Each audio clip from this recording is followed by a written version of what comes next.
l'actu sur Monaco-Menton avec Frédéric Plat.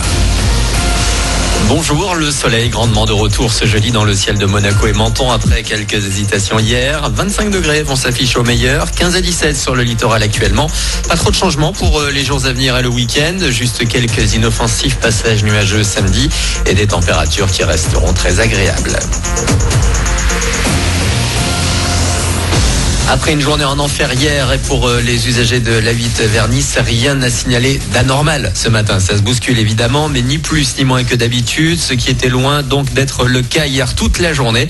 Après l'incendie de la remorque d'un camion, l'autoroute a été coupée plusieurs heures à hauteur de Saint-Isidore et une fois partiellement rouverte, la circulation se faisait au compte-gouttes. Au plus long, il fallait 4 heures pour faire Nice-Est, Cagnes-sur-Mer.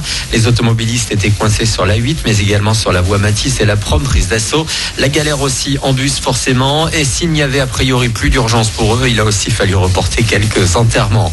À Monaco et depuis hier ont lieu les assises de la sécurité et des systèmes informatiques. C'est le rendez-vous incontournable des experts de la cybersécurité. Pendant encore 3 jours, il est question de 5G sous l'angle technologique, mais aussi sa dimension géopolitique. Également aborder l'intelligence artificielle et ses éventuelles menaces, mais aussi le cloud et l'intégrité des données qu'il conserve.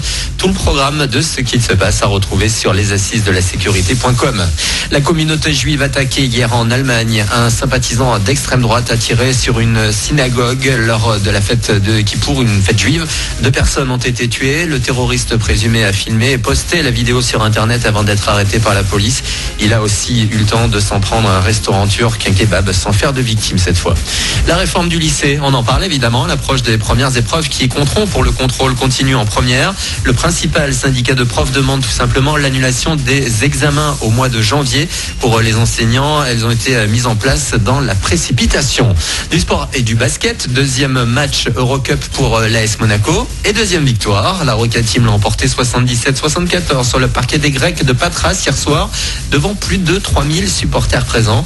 Malgré le faible écart de points, c'est une belle victoire face à une équipe de qualité pour Sacha Obradovic, le coach rouge et blanc. En basket, toujours, la billetterie a ouvert hier pour la Leaders Cup 2020. Elle aura lieu du 14 au 16 février à Disney avec les 8 meilleures équipes du basket français après la phase aller du championnat élite. On espère évidemment y voir l'AS Monaco. Toutes les infos sont sur leaderscup.fr. Pour l'heure, on est jeudi le 10 octobre. C'est Manu dans le 6-9 pour vous accompagner. Bon début de journée.